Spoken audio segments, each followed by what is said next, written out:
Chapter 231. Xiaji, take an Avada Kedavra for me first, and then we can talk.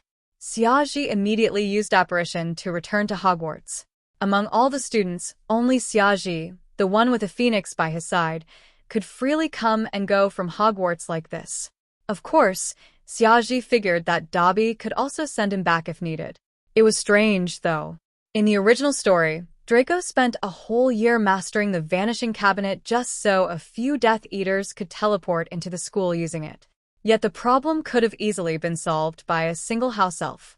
Then again, Tom Riddle and his followers always looked down on house elves, viewing them as lowly pests unworthy of any respect or magical consideration. Likewise, when Tom hid his locket, he certainly didn't just leave Creature behind either.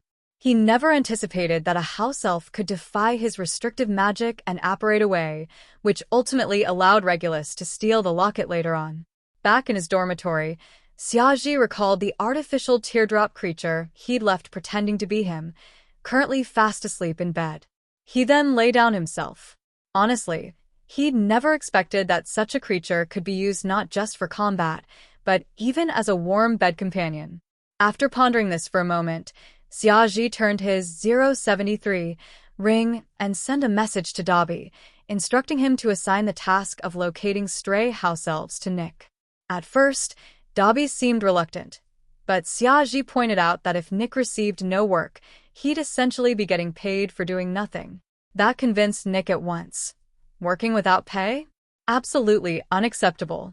No way would he let young Master Xiaji suffer such a loss. Thus, he promptly went off to deliver the task to Nick. Days passed, and the weather gradually grew warmer. Before long, spring had arrived. The moment Xiaji entered the Great Hall today, he sensed something was off. The decorations inside looked utterly bizarre. Taking a quick glance at those peculiar decorations, Xiaji instantly guessed who was responsible. All four walls of the hall were covered in massive, garishly pink flowers. Countless heart-shaped confetti pieces rained down from the light blue ceiling. At the staff table, a muscle on Professor McGonagall's face twitched visibly. Xiaji could tell she was gritting her teeth, struggling to contain her fury. Professor Snape's expression was even more entertaining. It looked as though someone had forcibly made him wash his hair moments ago. Soon, Xiaji's own face darkened as well. Gilderoy Lockhart appeared wearing a glaringly pink robe matching those decorations, shamelessly courting his mother, Lily. Holy shit! That bastard actually wanted to become his stepdad? First, let me blast you with an Avada Kedavra, then we'll talk. Furious, Xiaji rolled up his sleeves, ready to charge over and kick Lockhart right in the face. Fortunately, his friends managed to hold him back. Thankfully, Lily paid Lockhart no mind. After enduring his nonsense, she simply stood up and left alongside Professor McGonagall. Ahem. Lockhart cleared his throat twice to mask his embarrassment at being rejected, then loudly announced to everyone present. You all surely know what day this is today. Lockhart exclaimed excitedly. Ladies and gentlemen, happy Valentine's Day. To date, a total of 46 people have given me greeting cards. To them, I extend my heartfelt thanks. Yes, on my own initiative, I've arranged this little surprise for you all, and that's not all. With a clap of his hands, 12 gloomy-looking dwarfs materialized behind him. What made them unsettling was that each bore golden wings on their backs and carried harps. My friendly little cupids bearing cards. Today, they'll roam the school, delivering Valentine's greetings to everyone.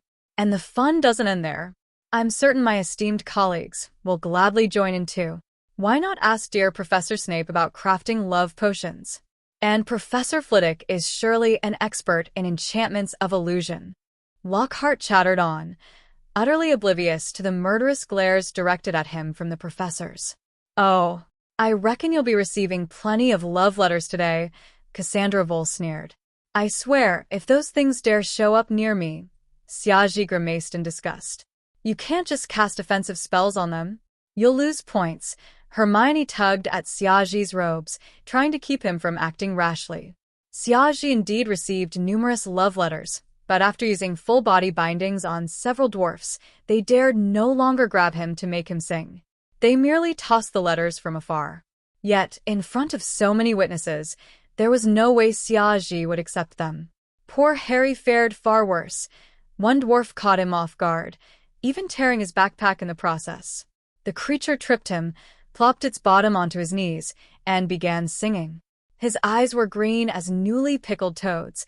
Harry would have gladly given up every galleon in his Gringotts vault just to vanish into thin air right then. Petri ficus totalis. Xiaji flicked his wand, instantly freezing the dwarf in place. Glancing at the stunned crowd, Xiaji declared, "I saw him attacking Harry Potter.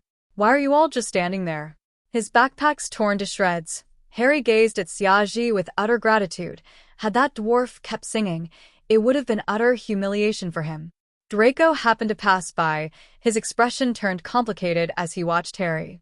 He half suspected that mysterious girl had written Harry a love letter.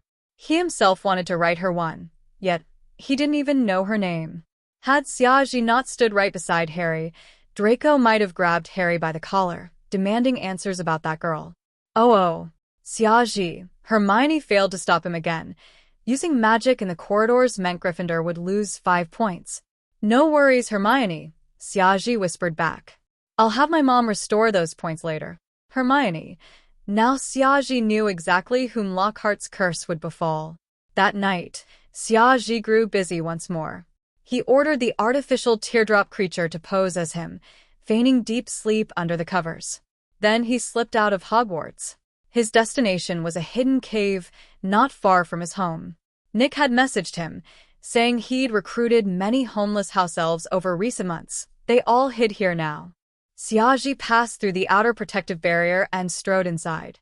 From outside, the cave seemed small, but he'd expanded it using an undetectable extension charm. It was enormous within.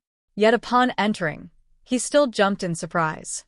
Hundreds of house elves stood trembling at his arrival, eyes brimming with hope as they gazed at him. Xiaji glanced at Nick. This guy truly delivered results. Despite Dobby's relentless efforts, he'd found so many house elves. "How did you manage to locate so many of them?" "Oh, I know exactly where they go after being dismissed. Where else would they go?" Nick seemed reluctant to discuss his past. But Xiaji understood. Nick had once been one of them, nearly starving to death, yet still managed to awaken a spark of freedom within himself, just like Dobby. Xiaji asked no further questions. Instead, he climbed onto a raised platform before the elves. "Hello, I'm Xiaji. I know some of you were abandoned by your masters, others lost their homes after their owners passed away, and some simply yearn for freedom. I also know some feel deep shame at being dismissed, wishing they'd simply die right then. But now you've nothing to worry about. I, Xiaji, gladly accept you all. If you wish to serve me as your master, I won't refuse. If you crave freedom and wish no longer to be enslaved, I'll be your employer. I'll even pay you wages. Are you willing?" Xiaji spoke bluntly. With house elves, directness was key. They rarely grasped subtleties. Joy instantly lit their faces. They'd followed Nick here precisely hoping to find new masters. Those still emotionally attached to their old households, unwilling to seek new ones, naturally stayed away. Xiaji was thoroughly pleased. Every single house elf agreed to work for him. Of course, not one of them desired to be his employee. They firmly believed that serving wizards as slaves was natural, proper, and right. House elves like Dobby and Nick, who demanded payment for labor, were seen as freaks, objects of scorn among their kind. Chapter 232. Cassandra, have you been secretly going on dates without me? Xiaji felt quite satisfied at the moment. However, he definitely couldn't let Hermione find out that he'd become a massive slave owner. From then on, Xiaji directed the house elves in transforming this cave. With the help of so many house elves, numerous small rooms soon appeared throughout the massive cave. The house elves were absolutely overjoyed. They realized that following Xiaji meant they no longer had to live in cupboards. Before leaving, Xiaji specifically instructed Nick to prepare some clean clothes for these elves in his name. Since Nick served as their supervisor rather than their true master, he was allowed to distribute clothing. Though the elves looked down on Nick, they still obeyed his commands and gladly put on the new clothes, as Xiaji had ordered them to follow Nick's lead before departing. Watching his fellow elves busily working with glee inside the cave, Nick couldn't help but ask, "Boss, may I ask what exactly you intend for them to do? Most people certainly don't need this many house elves." "I plan to start a company. They'll be my finest workers," Xiaji replied calmly. Oh, "I see. Rest easy. They'll be perfectly safe. I'll treat them very well," Xiaji added. He intended to design special gear for the house elves so they'd be adequately protected should combat ever become necessary. Of course, he'd prefer not to have to rely on them in battle at all. Every single house elf was incredibly precious. Xiaji simply couldn't bear the thought of any of them dying. "At this point, aside from trusting you, I've got no other choice. They've already accepted you as their master. If you were to abandon them, they'd instantly die from sheer shame. They can't endure being rejected by two masters in succession." Nick spoke emotionally, then pulled out another freshly cut cigar, lit it, and took a deep puff. "To be honest, I'm quite a selfish person myself, Nick. Compared to hiring wizards to do my work, house elves are far more dependable. Boss, you truly don't act like a mere 12-year-old wizard. You're far wiser than many adults. I've met countless folks who remained clueless fools well into their old age." Nick took another deep drag from a cigar, then bowed slightly towards Xiaji. "If you don't mind, I'll go oversee their work now." Go ahead." "Oh, and you may continue searching for more of your kin. I can easily afford to care for even more house elves." With that, Xiaji turned and walked out of the cave. His workforce was now practically assembled. It seemed he'd finally be able to launch his company. When Xiaji returned to his quarters, it was precisely 1 a.m. "So, coming back this late means you definitely went on a date, right?" Cassandra Vol's voice softly rang out from behind him. "Huh? Why are you still awake at this hour?" Xiaji responded nonchalantly. "That settles it. You absolutely went on a date. Let me guess, who was it?" "When I came out, Hermione was still asleep, so it wasn't her." "So, was it some Ravenclaw girl? Luna? Or perhaps that newly acquainted girl named Autumn?" "Oh, Cassandra," Xiaji looked at her helplessly. "Or wait, did you meet up with both of them?" Cassandra gritted her teeth as she spoke. "I did step out tonight, but only because Dobby passed along some information." oh, "If you were out on business, then who exactly were you trying to fool by leaving a decoy in bed?" Cassandra crossed her arms and stared at him intently. "The task I had to handle couldn't possibly be known to anyone else." "Is that so? Which means, aside from me, there's likely another girl who'll come looking for you tonight." Ouch! Xiaji suddenly realized how utterly different girls' thought processes were from his own. "All right, I'll be honest. I left the decoy there specifically to fool you." "You?" Cassandra flushed bright red with fury. "I didn't want to worry you. You know I occasionally handle rather dangerous matters, and I can't possibly bring you along." Cassandra fell silent for a long moment. "Fine. I realize it's absurd to expect you to tell me everything. Besides, I'm not really anyone special to you. Do whatever you want." With that, she stomped her foot and turned to leave. Xiaji grabbed her arm. "Cassandra, it's not that I don't trust you. It's just that there are many things I truly can't share with you. Remember that ghost?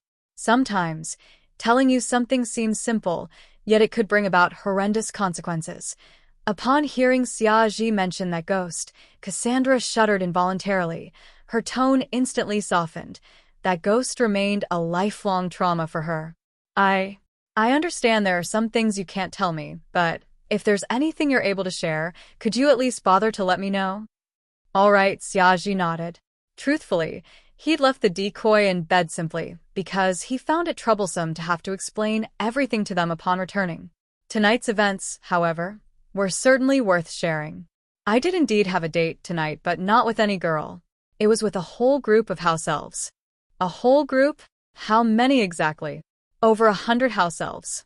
Now I'm basically a massive slave owner. I tried hiring them, but none agreed. To them, that would have been a grave insult." Xiaji shook his head helplessly. "That many? I've never even seen this many house elves in my entire life. right. We definitely must keep this from Hermione." I figured it'd be better to prepare her in advance. Otherwise, she might discover it herself later, and that wouldn't be good. Xiaji was quite adept at learning from experience. He just suffered a setback with Cassandra moments ago. It really can't be helped. You're actually doing them a favor by taking them in. If you hadn't, they'd have spiraled into despair, hiding away and refusing to eat until they starved to death. Cassandra understood these elves' psychology all too well. Exactly. Tomorrow, I'll tell Hermione the truth, that if I hadn't taken them in, they'd all have tragically taken their own lives. She'll certainly understand. By the way, why exactly did you seek out so many house elves? Can you tell me that? Cassandra inquired. My company's finally ready to launch, and no one else could possibly serve as employees quite like these elves. After seeing Cassandra off, Xiaji retrieved that sealed diary. This was Tom Riddle's diary, a Horcrux of Voldemort. The fragmented soul within it now belonged entirely to a far more evil Tom than in the original tale. Xiaji had stripped away all traces of his own morality.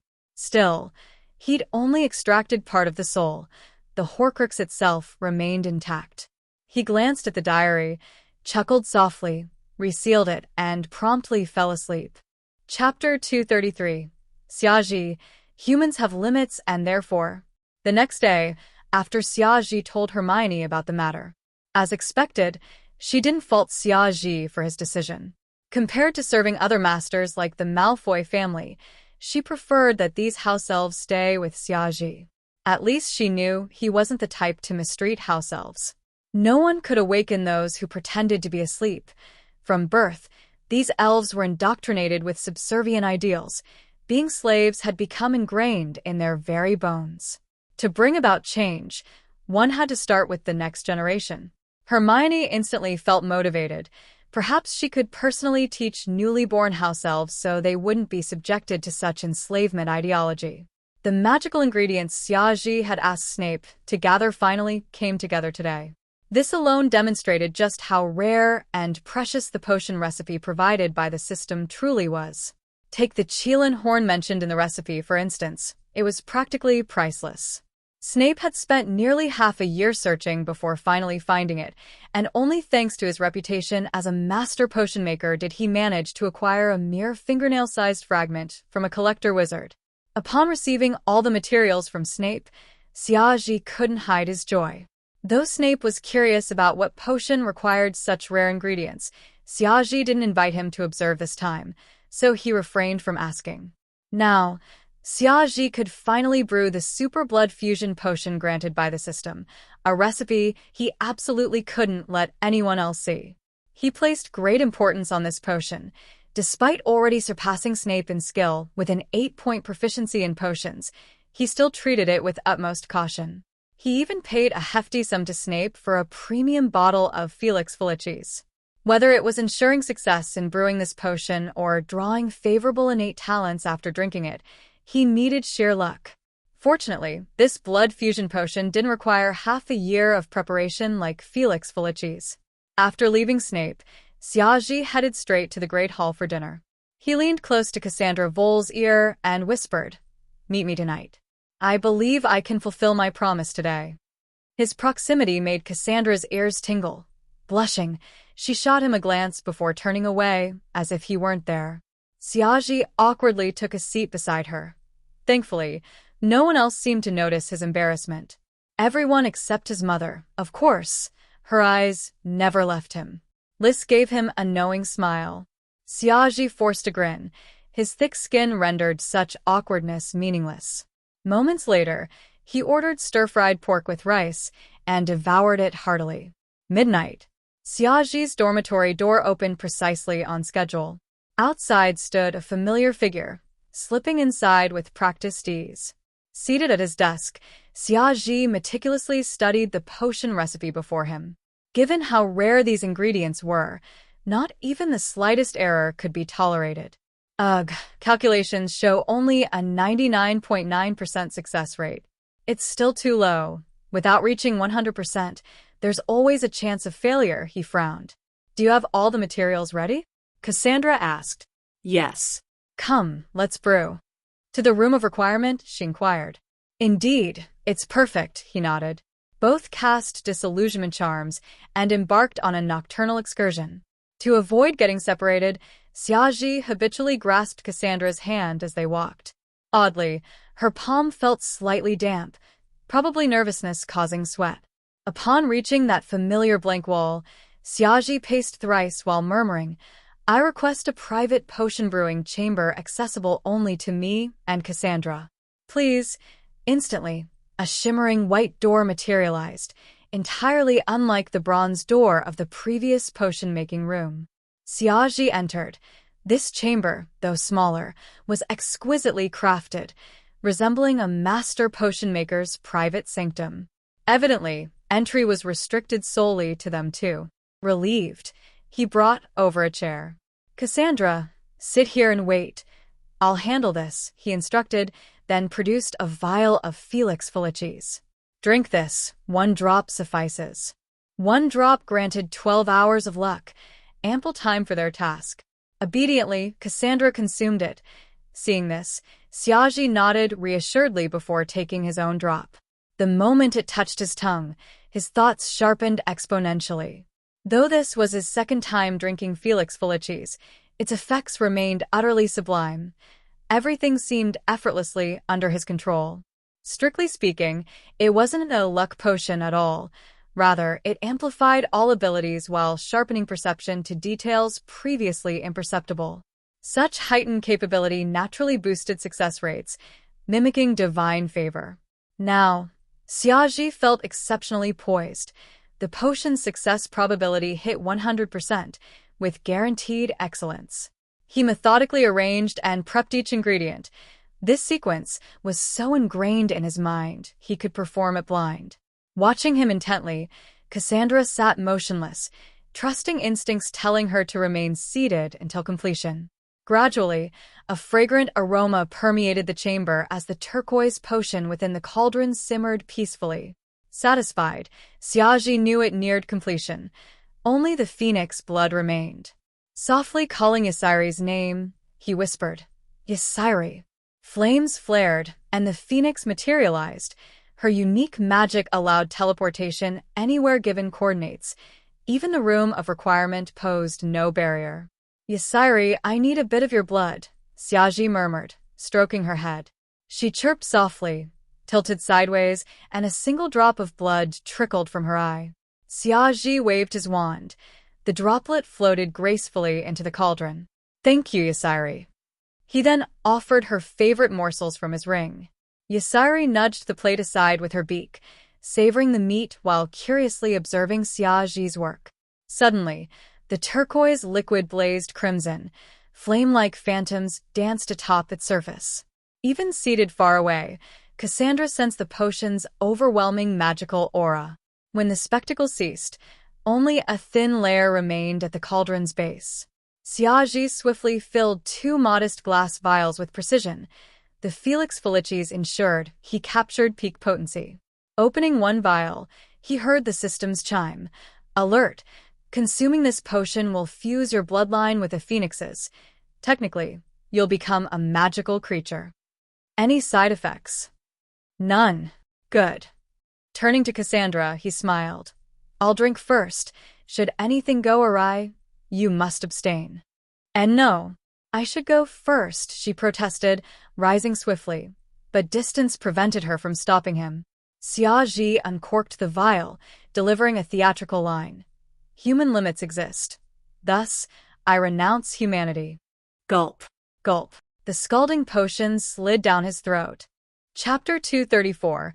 Ysiri the Phoenix is so handsome. Boom. Under Cassandra Vol's stunned gaze, Xiaji suddenly caught fire after drinking the potion. Brilliant flames illuminated the entire room, and Cassandra felt a wave of intense heat wash over her face. Whoosh! The flames appeared swiftly and vanished just as quickly, and then Xiaji disappeared. All that remained on the spot was a pile of ashes. "No!" Cassandra rushed forward. Had Xiaji really died just like that? There was definitely something wrong with that potion. Indeed, upon reflection, it all made sense. How could a 12-year-old wizard possibly obtain such a formula designed to enhance magical power so easily? She deeply regretted ever having made that request to Xiaji. Moreover, when she learned he'd acquired some unknown formula, why hadn't she stopped him? Was becoming stronger truly that important?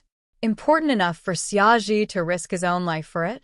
Or was it simply because she herself possessed such selfish tendencies? I'm actually a horrible person. Cassandra collapsed before the ashes, staring blankly at them. She couldn't forgive herself. Just moments ago, Xiaji had been laughing and chatting with her, and now he'd turned into nothing but ashes.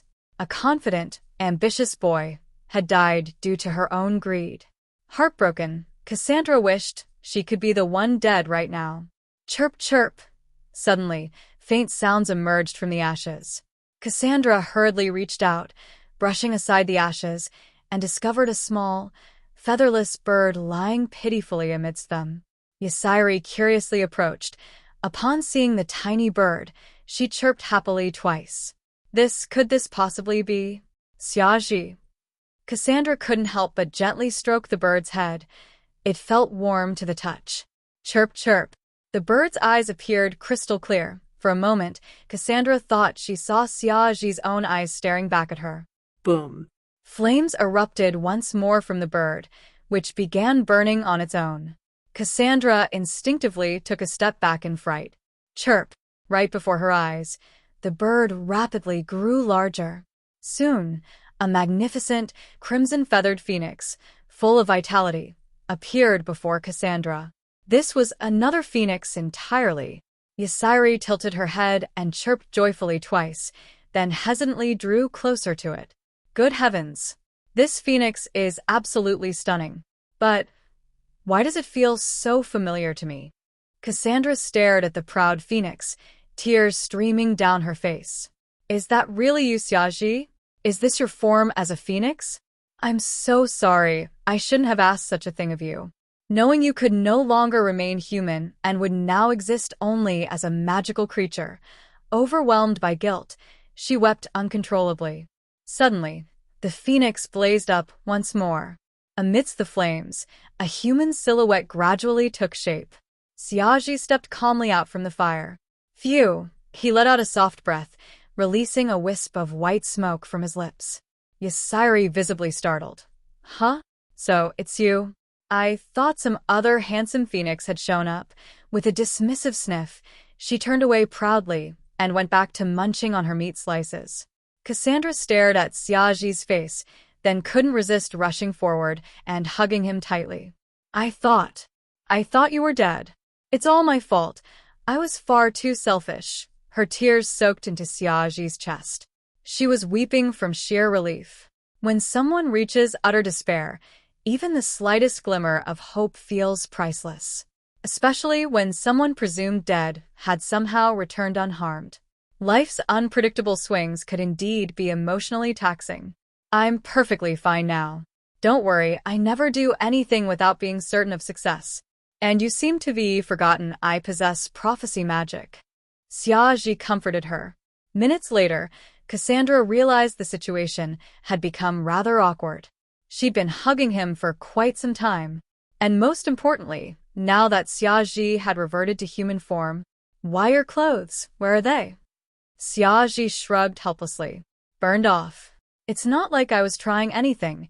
The potion's effects were just way too potent. It triggered spontaneous combustion without warning. Please put some clothes on. Cassandra turned away, striving to stay composed, though her crimson ears gave her away. The scene had been far too intense for her, and she'd hugged him so long. Xiaji retrieved fresh garments from his ring and quickly dressed himself. Thankfully, the ring itself remained unharmed, and nothing inside suffered damage. All set now, he announced. Cassandra turned back around, head lowered to hide her flushed face. How do you feel now? I saw you transform into a phoenix. She remained concerned about possible irreversible side effects. I feel absolutely wonderful. Xiaji flexed his fists. He could no longer be considered purely human. His veins now carried traces of phoenix blood. He opened his system interface. Name, Xiaji, race, human, magical creature. Class, bloodline Grand Magus. Strength, 20. Intellect, 10. Magic power, 16. Charisma, 10. Talents, Obscurus, Parseltongue, Master Level. Crisis Awareness, Shadow Magic Aptitude, Sophia the Unicorn Shadow, Druidry, Friendship Paper Airplanes, Phoenix Power, Bloodline Traits, Fairy Flight, Phoenix, Rebirth Through Flames, Humanoid Phoenix Form, Shapeshifting, Dark Magic Proficiency, 10. Merging with Phoenix Blood had instantly boosted his strength by 5 points, now reaching a staggering 20. Xiaji figured he could now even match giants in physical prowess. His magic power had also surged by 5 points, reaching an astonishing 16. At this rate, even a wizard of Professor Dumbledore's caliber might not rival his magical might. Most importantly, beneath his talents now appeared a new category: bloodline traits. Perhaps thanks to the Felix Felicis, all the Phoenix-related traits he inherited were of the highest quality. Fairy Flight allowed instantaneous teleportation, a true Phoenix ability. Rebirth Through Flames granted immunity to spells like the Killing Curse. And Humanoid Phoenix Form spoke for itself. He could now shape-shift into a full-fledged phoenix at will, though he had no idea whether such a transformed form's tears retained their healing properties. Chapter 235, Cassandra Turn Around and Under No Circumstances Look Back. Regarding whether tears still retain their healing properties after turning into a phoenix, Xiaji intended to experiment with that at a later date. Right now, he had other matters to attend to. He took out another potion. Cassandra Vole stared at it intently, her eyes suddenly turning red once more. This was a potion he had painstakingly brewed in hopes of making her stronger, a potion that had nearly cost him his own life. Cassandra, are you still willing to drink it? Xiaji asked gently, fully understanding her feelings. To be honest, the process of merging their bloodlines had been quite agonizing. After all, it involved self-immolation and transformation into a bird. Yet without hesitation, Cassandra reached out and took the potion bottle from Xiaji. This is the potion you found for me. Of course I'll drink it. Even if it kills me, I won't blame you. Cassandra handed a ring she wore to Xiaji, then added, "Turn around, and don't look back." Xiaji nodded and turned away. A crucial step in consuming this potion was self-immolation. Naturally, she had to remove all her clothing beforehand, or else it'd all be burned away. Cassandra adored the dress Xiaji had given her, so she carefully took it off and set it aside. Then she pulled the stopper from the bottle. Gulp, gulp. She chugged down the scorching hot potion. Instantly, she felt as though a ball of fire had ignited inside her stomach, spreading through her veins like wildfire. Whoosh! Flames erupted all over her body, and an indescribable sensation washed over her, as if thousands upon thousands of ants were gnawing at her bones and flesh. Then everything went black before her eyes. She lost all sensation, sight, hearing, touch, everything. Total darkness and utter silence surrounded her. Unknown fears crept in. Without any senses, time itself seemed to vanish. She had no idea how much time had passed when suddenly her senses returned, but she still couldn't move. Whoosh! Her senses sharpened fully, and to her shock, she realized she'd transformed into a phoenix. She saw Xiaji's back ahead. He was still obediently facing the wall, not looking back. Relieved, she exhaled. Chirp, chirp. You turned into a phoenix too? Yasairi tilted her head, eyeing Cassandra. She was only interested in the male phoenix Xiaji had become. Cassandra's female form held no appeal. To her astonishment, Cassandra realized she could understand Yasairi's chirps. Chirp meow. Hello. Flames enveloped her once more, and her perspective suddenly rose high into the air. She knew she'd reverted to human form. The flames faded. She gasped for breath, then clenched her fists. She felt immensely strong, and her magical power had increased tenfold. Now, her magical reserves surpassed even many powerful wizards. It was as though her natural talent had been amplified exponentially, and she was just 12, far from adulthood. That meant her power would keep growing with age. She glanced at Xiaji in awe. He must have obtained this potion recipe from somewhere truly extraordinary to produce such effects. Done? May I turn back now? Xiaoji shifted slightly. Wait. Hold on. Snapping out of her daze, Cassandra blushed furiously as she hurriedly put her clothes back on. Oh, okay. Xiaoji turned around to find Cassandra with her golden hair loosely flowing, cheeks flushed, utterly adorable. He noticed a faint red tint deep within her emerald green eyes. System. Can you sense what phoenix traits she's inherited? Ding. Analysis complete. This girl has inherited the same traits as you. Since she consumed the same batch of potion brewed with Felix Felicis, their effects are perfectly identical. Xiaoji nodded. Indeed, this was the very batch he'd made, with identical proportions and potency. Now, he no longer needed to worry about Cassandra's safety. With this Phoenix rebirth trait, even a killing curse wouldn't destroy her. She'd simply return to life.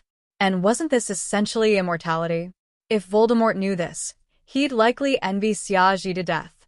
He knew exactly how powerful this potion was. Now Cassandra had a solid foundation. With minimal training, she'd become immensely powerful. Just imagine how much help a strong Cassandra could offer him. How do you feel now? Xiaoji asked with a smile. I feel wonderful, Cassandra replied. Thank you, Xiaoji. You fulfill my request, no matter how absurd it seemed. I drank this potion too, didn't I? Xiaoji ruffled Cassandra's hair. Truthfully, I'm a selfish person. Don't trust me too much. Cassandra flinched slightly, but didn't pull away from his touch. All right, tonight's plan succeeded perfectly. Let's head back. Xiaoji waved his wand, erasing all traces in the room. Cassandra walked toward the door. Wait. She turned back at him. We'll apparate back. Xiaoji smiled. But this is Hogwarts, apparitions forbidden.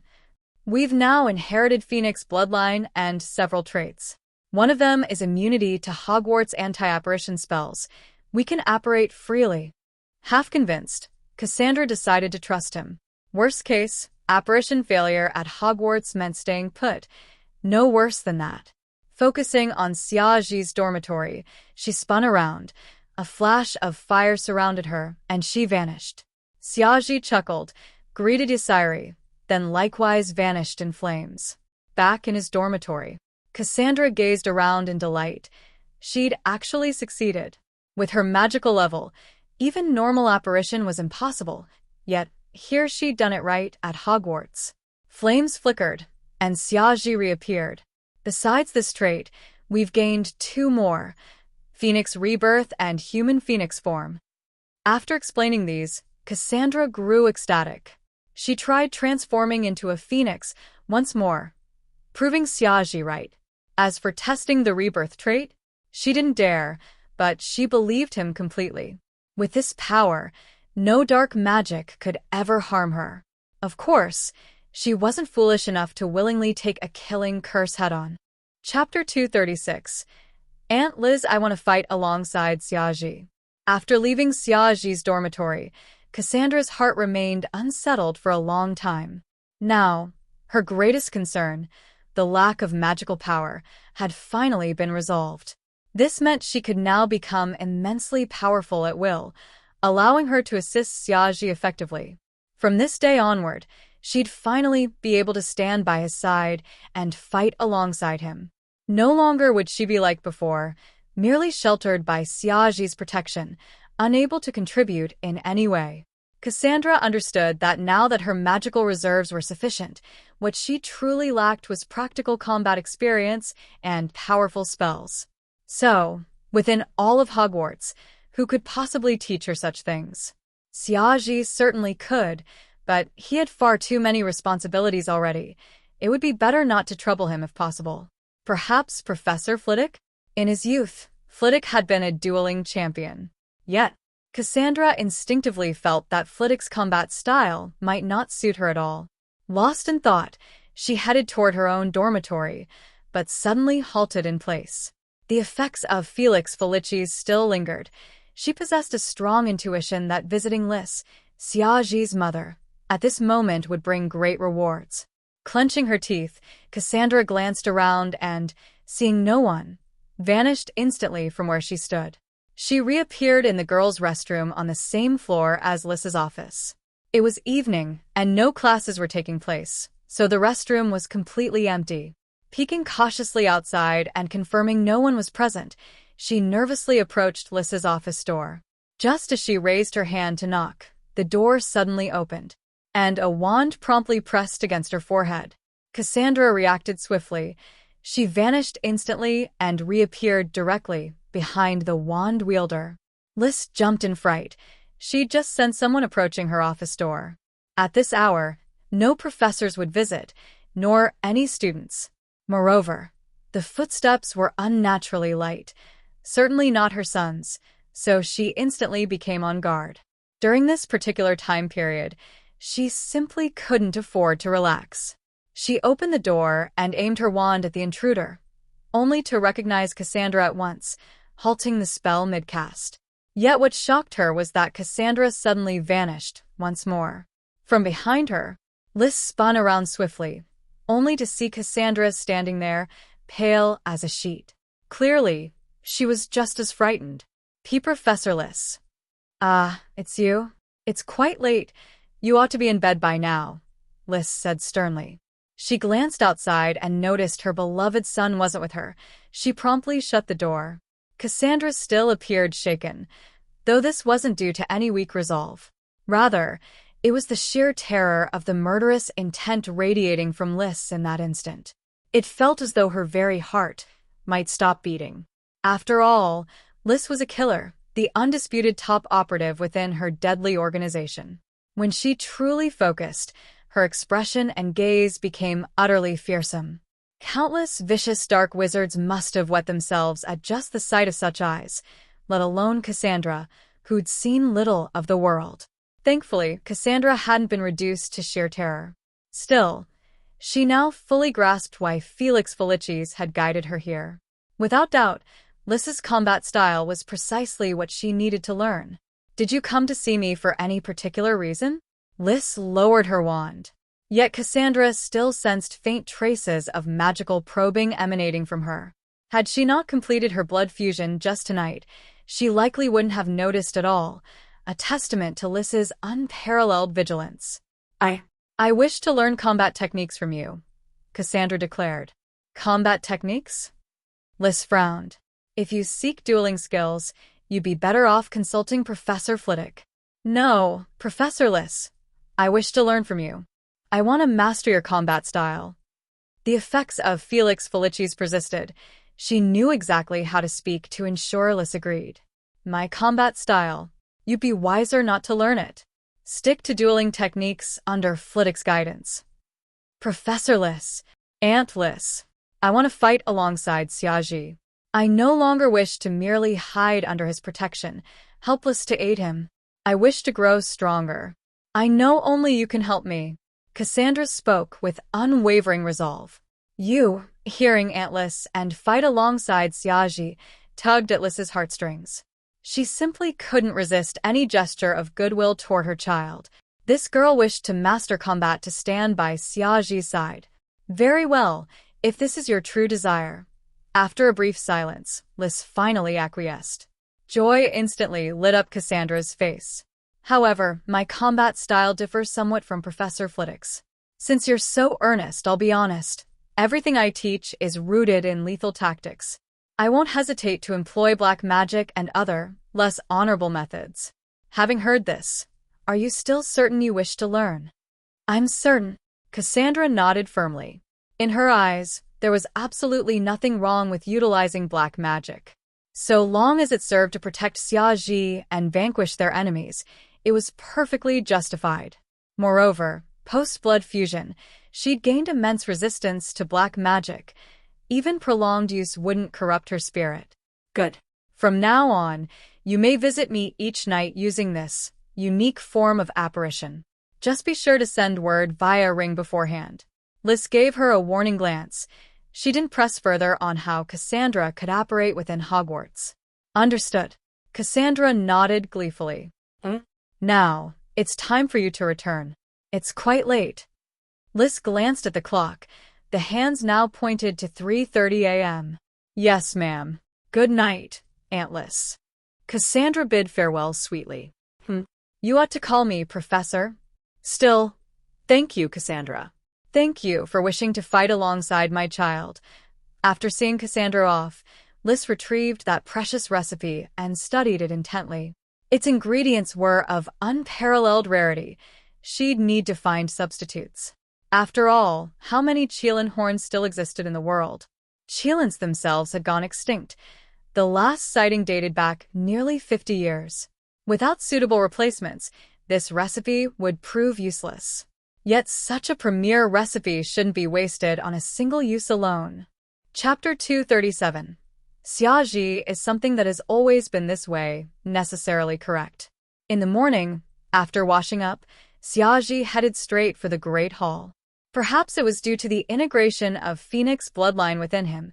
Despite having gone without sleep all night, he still felt brimming with energy.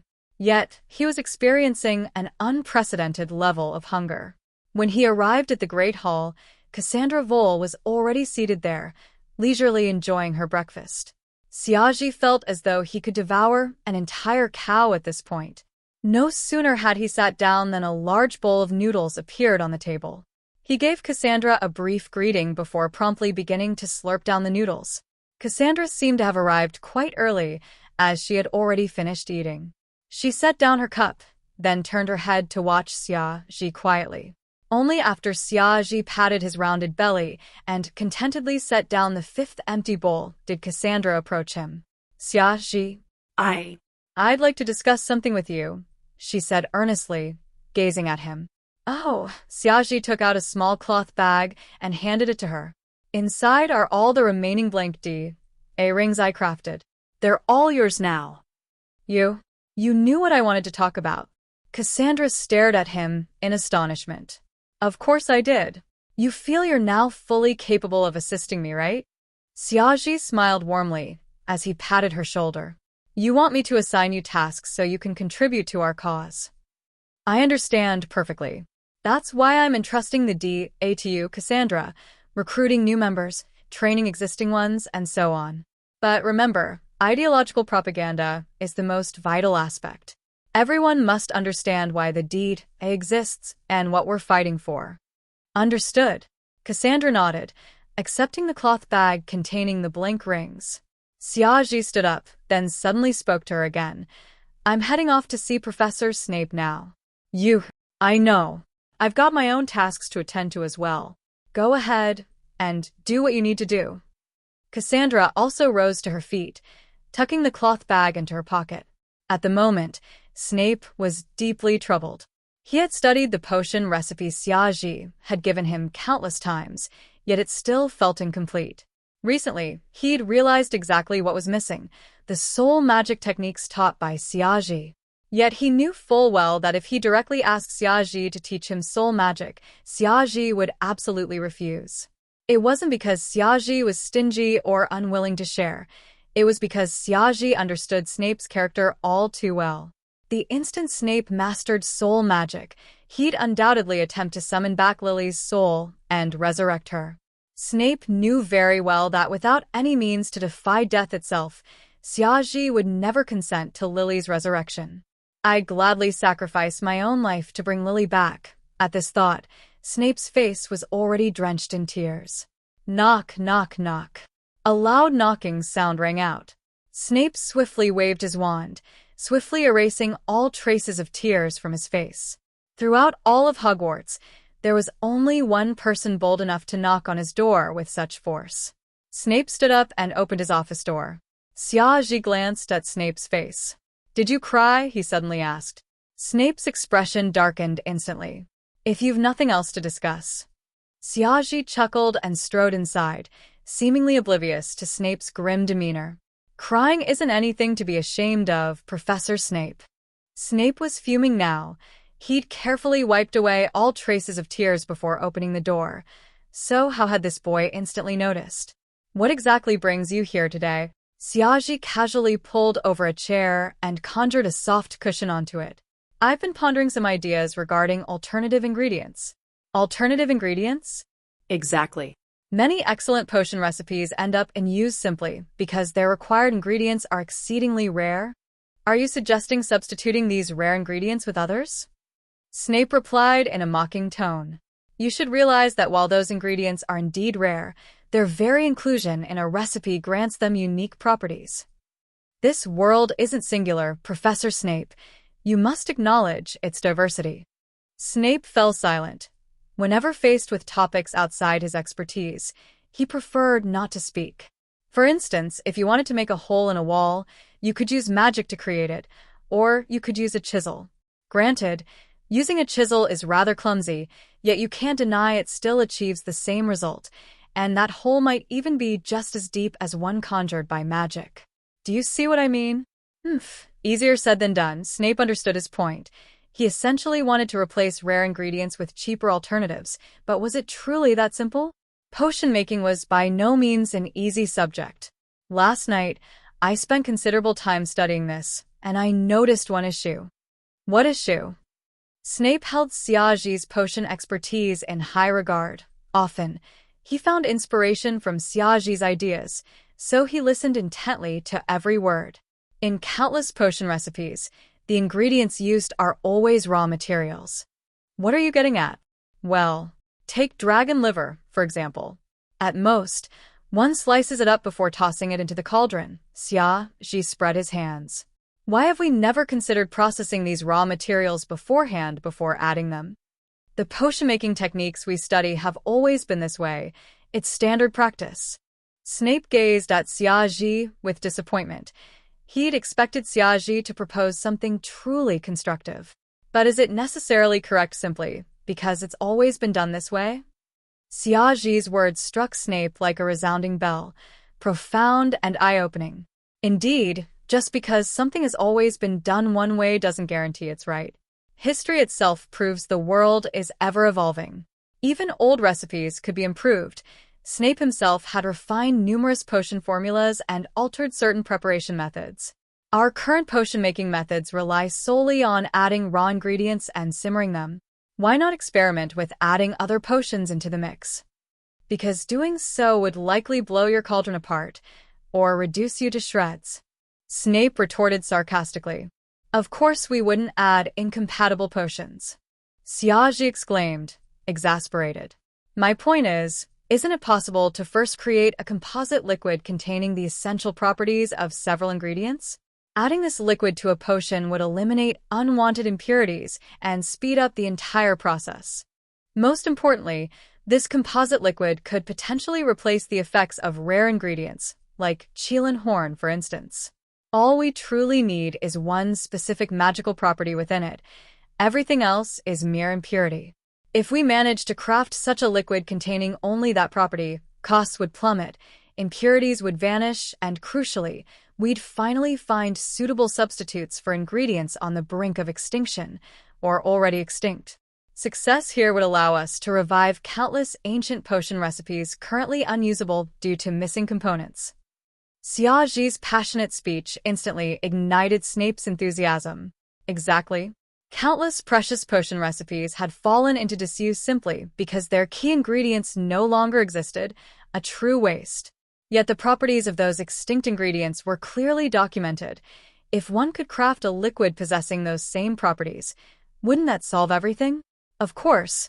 Theory and practice were two different things. Any incompatible elements within the composite liquid could still cause disastrous reactions. This would necessitate endless trial and error. But wasn't this precisely the allure of potion making itself? Seeing Snape's reaction, Siagi knew his purpose had been fulfilled. Snape possessed immense creativity. All he needed was a spark of inspiration. Siagi certainly wouldn't pass up such a willing tool. I still have a few fragments of Chelan horn here. I suggest we begin our research with them, Siagi stated nonchalantly. This was Siagi finally revealing his true intentions. The system-rewarded super bloodline fusion formula could absolutely be reused.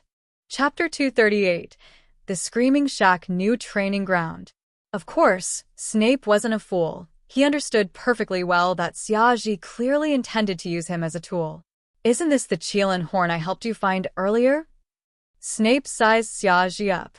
Come to think of it, you seem a bit different now. I can't quite put my finger on it. It seems your potion-making efforts have been successful. Let's make a pact, Professor Snape. A red glimmer flashed in Xiaoji's eyes as he deliberately ignored Snape's comment. What kind of pact? You know what I mean, regarding the person you care about most. Snape's expression shifted slightly. What do you want me to do? Having his weaknesses exploited and being forced to do things under threat had become second nature to him, whether it was Voldemort or Professor Dumbledore. I won't ask you to do anything distasteful. Relax, Professor Snape. Snape's lips twitched. He turned his face away. His legitimacy was utterly useless against Xiaoji. I simply want your help in studying a certain potion composition. Nothing much different from your usual research, except I'd like you to focus specifically on the Qilin Horn. Xiaoji spoke solemnly. This super bloodline fusion potion required only enough ingredients to brew a single batch, just enough for Xiaoji and Cassandra to consume. As for the other rare ingredients, with enough galleons, there were plenty of ways to obtain them. But the Qilin Horn was exceptionally hard to come by. It was a priceless commodity, one that might vanish from the world entirely in the near future. Xiaoji had no desire for this recipe to yield only one batch ever again. He had many people he cared about, such as his mother. This, completely replicating the effects of a Qilin Horn, is practically impossible. There's no need to replicate all its effects. Just one specific effect will suffice. I'll send you the exact parameters later. In that case, I'm fairly confident I can manage it, Snape gave a nod. A Qilin Horn possessed numerous effects. Fully replicating them all was nearly impossible. Yet isolating and recreating just one of them was entirely feasible. So, as long as I succeed in my research, Snape's breathing grew rapid. If you succeed, I'll help you meet her, Xiaoji declared solemnly. Can't she be brought back to life directly? Professor Snape, at this stage, this is the furthest I can go, Xiaoji replied gravely. You fear death, but I do not. If she can be revived, I'd gladly die in her place. Professor Snape, stay rational. If you act so recklessly, not only will she be reclaimed by death, but you'll lose your life as well. Snape slumped weakly into his stiff chair. I promise you, sooner or later, I'll make this happen. You've seen what I'm capable of. Xiaoji spoke indifferently. Snape recalled the fragmented soul Xiaoji had revived. Instantly, a glimmer of hope shone in his eyes. So, Professor Snape, you'd better stay alive for me. Don't go seeking death before that day arrives. Xiaoji stood up. Now then, I'll leave the Qilin Horn research to you. With that, he walked out of Snape's office. He knew men never wanted to be seen crying. Outside the castle, Xiaoji gazed with interest at the Whomping Willow before him. Harry and Ron trailed behind. Harry eyed the snarling tree uneasily, instinctively shrinking back. The Whomping Willow lashed out at anyone who approached. Its thick branches could easily knock someone senseless. Ron and Harry exchanged glances, then swallowed hard. Why are we here? Harry couldn't help but ask. Because today, I must find a training ground for the DA. Xiaoji scratched his head. After Cassandra took charge of the DA, she raised a practical concern. Not all members were Gryffindor students. Many came from other houses. Thus, Xiaoji's suitcase proved inadequate as a training space. Originally, Cassandra had suggested Xiaoji bring his suitcase into some abandoned classroom. But then Xiaoji thought of the Shrieking Shack. It was far safer than his suitcase, and the Whomping Willow provided natural cover. If someone sealed the suitcase shut, it'd be game over. But that Whomping Willow, Harry hesitated. I doubt it'd welcome us. And there's nowhere here to train. Ron nervously glanced at the tree. Just watch. This is a place I stumbled upon, Xiaoji replied casually. Ignoring the others, Xiaoji studied the tree carefully until he spotted a knot on its trunk. Waving his wand, he sent a stone flying. It struck the knot, and instantly, the Whomping Willow fell motionless. Come on, Xiaoji cheered, beckoning Harry and Ron forward. Initially wary, they hesitated, afraid the tree would attack them once they approached. But seeing Xiaoji approach unharmed, they cautiously followed. Beneath the tree, Xiaoji found the hidden passage. He lifted the cover and exclaimed excitedly, "This is it." Harry's eyes lit up. He'd always loved adventure, and now, beneath this dreaded tree, he'd found a secret passage. Of course, he wouldn't pass up the chance to explore it. All three slipped inside. The passage seemed untouched for years, thick with dust. When they emerged, only Xiaoji remained spotless. Harry and Ron were covered head to toe in grime. Noticing their stunned expressions, Xiaoji shrugged. A simple dust protection charm. If you'd paid attention in Flitwick's class, you'd learned it by now. Ahem. Harry and Ron sheepishly ducked their heads. Is this your new training ground? Ron surveyed the surroundings dubiously. At the passage's end lay a tiny, crumbling room. Furniture buried under layers of dust. It hardly seemed fit for training. So much dust. No one's been here in ages. Perfect. We can use it freely. Xiaoji nodded approvingly. The Shrieking Shack was where Professor Lupin hid during full moons to transform into a werewolf. The screams heard here were actually Lupin's agonized cries during his transformation. Hence its name. Most believed it haunted, so no one dared approach. Professor Dumbledore encouraged this myth. It kept Lupin's secret safe. Now, Xiaoji was capitalizing on this very trait. All right, lads. Let's get started. First, we've got to clear all this dust. You can't expect the girls to do this grunt work. Xiaoji drew his wand and urged Harry and Ron to pitch in. These two were merely reluctant volunteers he'd roped in. Heavy labor like cleaning was far beneath Cassandra and the others. Apologies for the delayed update today. Chapter 239, Cassandra. You will eventually find a way to bring them in anyway. Come. All three of them were wizards, so no matter how messy or dusty the house was, it posed little trouble for them. Harry and Ron now ranked among the top second-year students in terms of magical ability. After all, during the summer break, they had undergone special training at Xiaoji Place. Thus, Xiaoji directed them with great ease. Harry, move that table over there. Ron, clear away all the cobwebs and dust here. Harry spoke helplessly. Xiaoji, why are you just standing there? $32.40, 1 inch. You've all been getting a bit lazy lately. It's time to practice some wide-area spells. This is the perfect opportunity. Xiaoji pulled over a chair, cleaned it off, and then sat down, openly taking a break. Harry, Ron. Harry, you should use the Floatus charm here. Ron, you can apply a whirlwind sweep here. Still, Xiaoji did offer some spell guidance while they worked. Soon, the Shrieking Shack became completely spotless. It must be said that Harry and Ron displayed qualities akin to house elves. They excelled at cleaning. Perhaps it was due to all the detentions and mandatory cleaning duties they'd endured. Xiaoji let them rest for a while, then took out his wand and effortlessly gathered all the discarded furniture into a pile. In no time at all, the Shrieking Shack stood completely empty. Xiaoji began his work. First, he repaired the creaking floorboards. Those uneven, damaged planks looked brand new after his touch. Harry and Ron stood stunned, mouths agape. Next came the roof and walls. Under Xiaoji's spellwork, they transformed into pristine condition, no matter how worn or damaged they'd been before. Eventually, Harry and Ron even caught a whiff of a fresh, woody aroma emanating from the floorboards, a scent exclusive to newly built homes. They exchanged glances, both seeing the same astonishment in each other's eyes. Xiaoji gazed around contentedly, wand still in hand. This process was deeply soothing and stress-relieving, especially for someone with obsessive tendencies like himself. Nothing brought him greater joy than watching broken, shabby objects gradually return to pristine condition. Whoa, that's so cool, Ron marveled.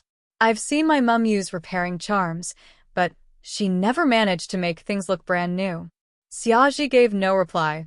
This was simply the difference between a max-level repairing charm and an ordinary one. Are you going to use the finite expansion charm now? Harry asked eagerly. He'd witnessed Xiaoji perform it before. Watching a cramped space gradually expand was always endlessly fascinating and magical to him. Of course. Otherwise, this This place wouldn't fit everyone. In the future, many like-minded individuals will gather here, Harry. Xiaji spoke earnestly. He raised his wand and pointed it at all surrounding walls. Instantly, the walls seemed to come alive, rapidly retreating backward. The floor area was expanding. Simultaneously, the walls stretched outward in every direction. Oh, Harry gasped. He'd attempted the finite expansion charm himself, but never managed to master it, so he fully grasped how difficult it was. Yet now, Xiaji achieved such magnificent results even without vocal incantations. Harry couldn't help but admire him. The ceiling also began rising. Soon, it vanished entirely. Harry and Ron glimpsed the bright blue sky outside. Xiaji had replicated the sky's appearance onto the ceiling, so the once dusky room now blazed with light. Xiaji took out a ring and began pouring various items from within: cushions, wooden targets, and more. Harry and Ron pitched in, arranging each item carefully. Eventually, Xiaji even crafted a fake window along one wall, one whose exterior view could be changed at will. Beside it, he placed several elegant, comfortable sofas and coffee tables. This would serve as the training room's relaxation area. Knowing Cassandra Vole adored coffee, he stocked a nearby shelf with premium coffee beans and a state-of-the-art grinder. Of course, tea sets and coffee cups were essential as well. Xiaji kept pulling out endless miscellaneous items from his ring, leaving Harry and Ron utterly bewildered. Cushions and such made sense, but coffee beans, teacups, desserts, wasn't that excessive? All right. Xiaji finally surveyed his surroundings with satisfaction. Perfect. Harry and Ron agreed wholeheartedly. This place was absolutely wonderful now. Now, it's time to invite the girls over for a tour.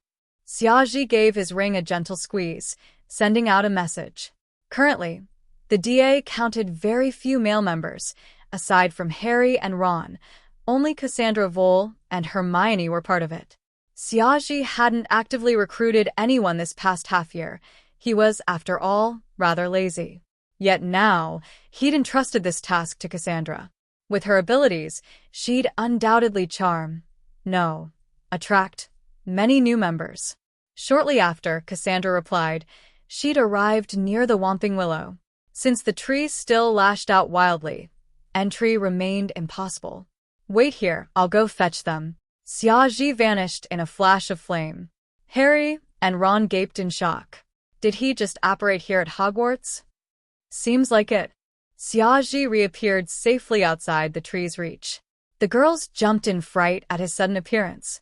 He himself was startled as well. Waiting outside were not only Cassandra Vole and Hermione, but Luna Lovegood and Cho Chang. Xiaji turned to Cassandra. What's the matter? Didn't you assign me the task of recruiting DA members? Cassandra crossed her arms, clearly displeased. Absolutely. I explicitly said you didn't need my approval to do so. Xiaji nodded. Humph. No need to be surprised. Eventually, you'd have found a way to bring them in anyway. Cassandra scoffed.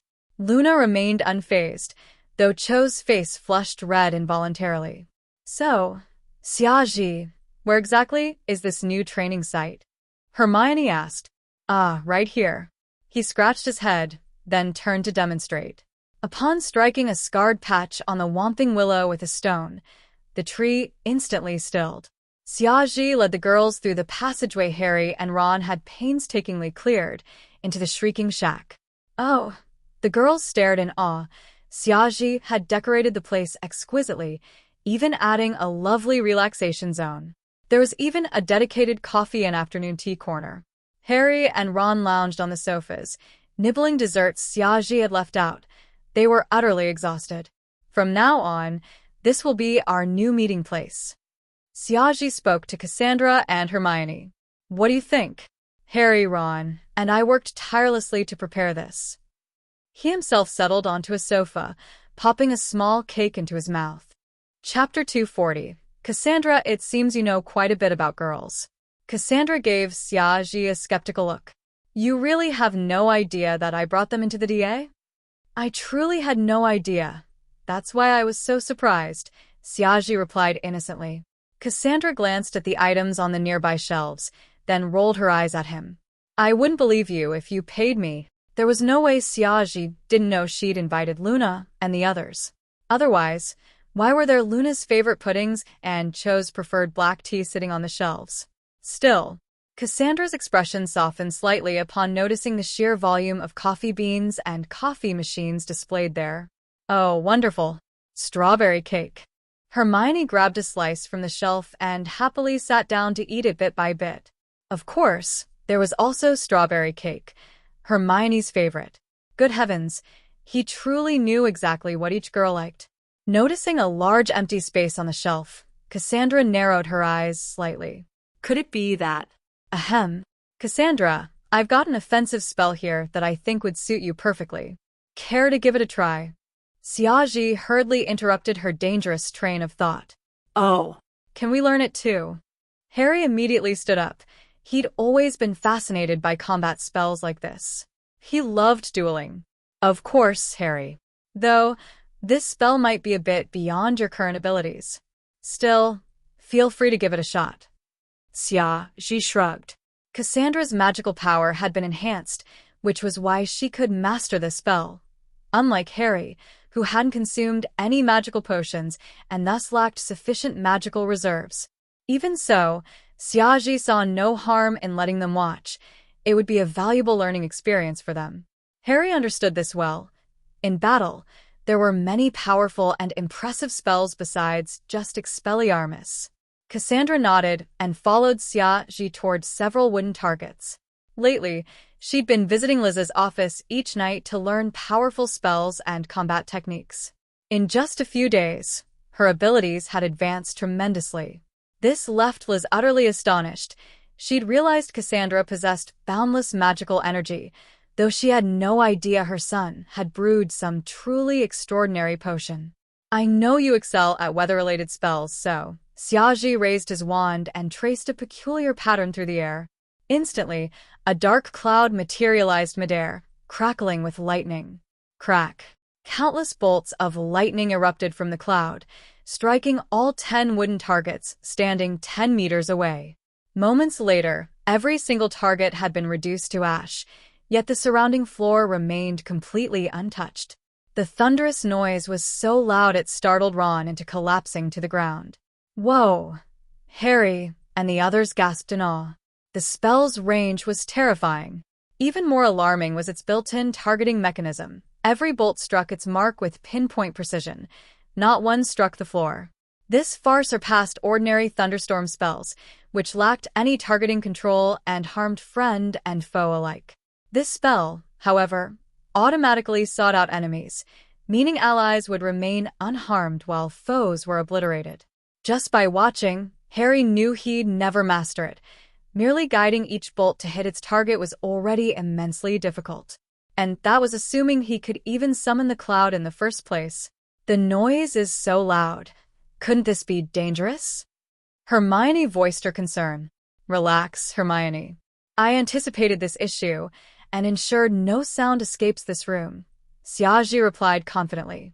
Oh, but teaching Cassandra such a powerful spell, won't it destroy the house? Hermione rephrased her concern. She'd actually meant to say Cassandra might struggle to control it, but knew Cassandra hated being doubted. Thus, she framed it as a risk to the building's safety. Don't worry, I've reinforced the structure. It's perfectly safe, Xiaoji assured her. I see. Very well. Hermione gave up persuading him, then resumed nibbling her strawberry cake. After repeating the spell's incantation and gestures to Cassandra, Xiaoji and the others stepped back, erecting a massive shield charm in front of them. Though Cassandra's chances of success were high after her enhancements, accidents could still happen. Taking a deep breath, Cassandra raised her wand and mirrored Xiaoji's motions. Thundercloud. Crack. Boom. The wooden targets instantly disintegrated into dust, while the floor remained untouched. Regrettably, only 8 of the 10 targets were destroyed. 2 remained intact. It wasn't that she'd missed. Her spell's range simply wasn't as vast as Xiaoji's. Excellent work, Cassandra. You succeeded. Xiaoji clapped enthusiastically. But several targets are still intact. Cassandra looked slightly disheartened. Don't mind it. Your range will expand with practice. You'll reach my level soon enough, Xiaoji encouraged with a smile. You're already incredible. I tried it too, but I couldn't even summon a cloud, let alone strike the targets, Harry admitted, waving his wand in admiration. Cho, Hermione, and the others shared his awe. They'd attempted it as well, with identical results. Realizing Xiaoji's intent, Cassandra nodded. So, from now on, I'll be teaching them spells? Xiaoji promptly seized the moment. Yes, please. Luna clapped gleefully. After witnessing Cassandra's talent, no one objected. Then you're on board? Xiaoji turned to Cassandra with a hopeful smile. Humph. Since you're practically begging me, I suppose I'll reluctantly agree, Cassandra declared haughtily, though her upturned lips betrayed her delight. I'm exhausted. Now make me some coffee. Xiaoji scratched his head. He suddenly recalled the hundreds of house elves at home. Perhaps he could summon a few to manage this place. They could transport DA members in and out, eliminating the need for secret passages. Most importantly, they'd grind coffee beans and handle countless other tasks. Perfect.